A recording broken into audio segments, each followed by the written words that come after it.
किसी का मृत्यु हो जाए, अंतिम यात्रा में अर्थी को जो कंधा देते हैं वो ध्यान से सुनिएगा। अर्थी को कंधा देने वाले लोग वीडियो को जरूर सुने।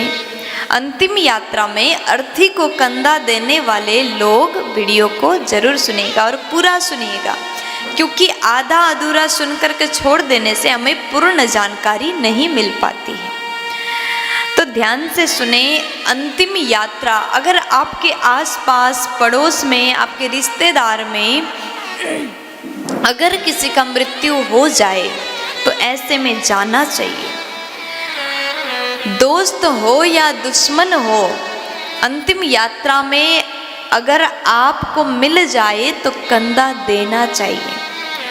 आपने जीवन भर जिस व्यक्ति के साथ में आपकी दुश्मनी था, आप अंतिम समय ये नहीं बोल पाएंगे कि अरे वो तो मेरा दुश्मन था, उसके मरे पे क्यों जाऊं, मैं नहीं जाऊंगा। अगर आप ऐसा बोलते हैं तो इसमें आप अपने अच्छा स्वभाव का प्रदर्शन नहीं कर रहे हैं। दोस्त हो चाहे दुश्मन हो, अंतिम समय में आपको जाना चाहिए और कोशिश करें कि कंधा दे दें।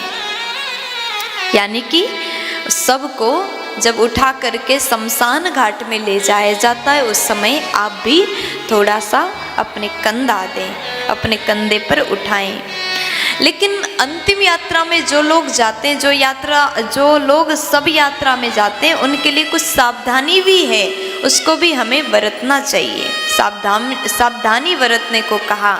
कौन सी सावधानी है, क्या करना चाहिए और क्या नहीं करना चाहिए, कैसे जाना चाहिए, कैसे आना चाहिए, ये बात भी आपको समझना चाहिए, सुनना चाहिए।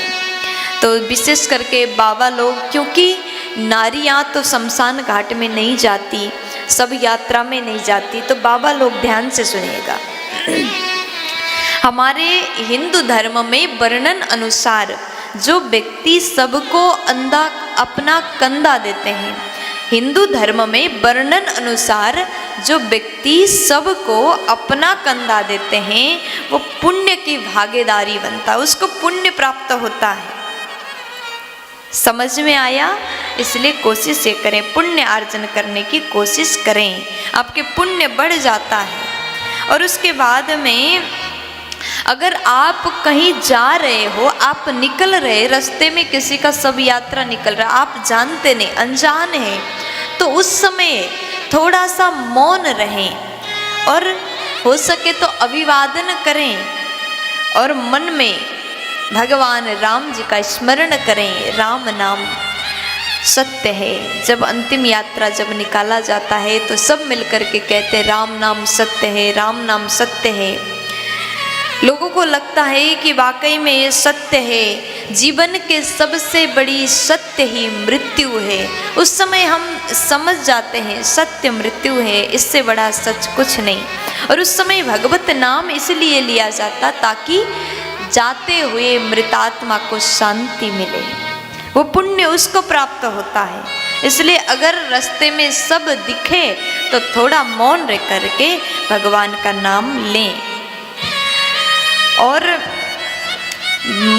मन में प्रभु का स्मरण करें, प्रभु का नाम लें। ऐसा करने से जो जा रही मृतात्मा है उसको अभिवादन करने से वो मृतात्मा आपके संताप को हर लेती है, ऐसा वर्णन है।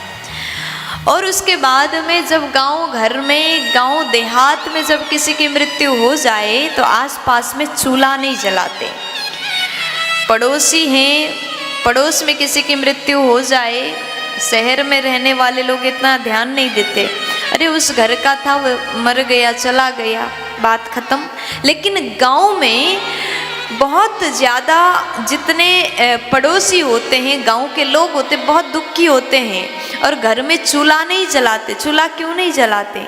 क्योंकि उस समय जहाँ पर मृत शरीर है उसके वहाँ पर नकारात्मक ऊर्जा फैलता है, जिसे सूतक कहते हैं, जिसका पालन सबको करना चाहिए।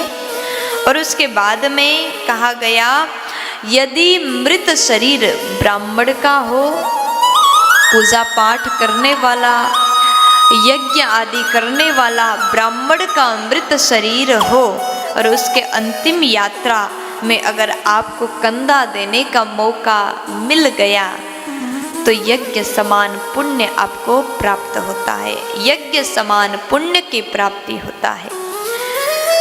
और जब आप शमशान में जाएं, आग दें, उसके बाद जब घर में वापस आने लगो तो उस समय स्नान करके आए। आज भी लोग मानते हैं, गांव में ही क्या शहरों में भी लोग इस बात को मानते हैं, जब किसी की मृत्यु हो जाए 13वें दिन होने से पहले, 13 दिन से पहले बैठने के लिए जाते हैं, तो वहाँ से जब वापस आते हैं तो घर के अंदर प्रवेश करने से पहले स्नान करते हैं।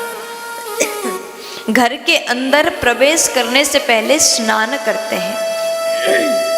ये नियम सबको करना चाहिए। हो सके तो नदी तालाब में ही स्नान करें और वहाँ से जैसे आए तो पीछे मुड़ के ना देखें। जब शमशान से आए तो चलो शब्द का इस्तेमाल ना करें। चलो शब्द नहीं बोलना चाहिए। ऐसा बोलने से मृतात्मा भी आपके साथ चल देगी, नकारात्मक ऊर्जा आपके साथ चल देगी। इसलिए चलो ना बोल करके चुपचाप मौन रह करके वहाँ से आप वापस आए और उसके बाद फिर शरीर की शुद्धि करें। ये भी कहते हैं चलो शब्द का इस्तेमाल करोगे, चलो बोलोगे तो प्रेत आत्मा आपके शरीर में प्रवेश कर सकती है, क्योंकि आप शमशान में गए और वहाँ से वापस आते समय चलो बोलोगे तो प्रेत आत्मा भी आपके शरीर में प्रवेश करके चल सकते, जिसे प्रेत बाधा कहा जाता।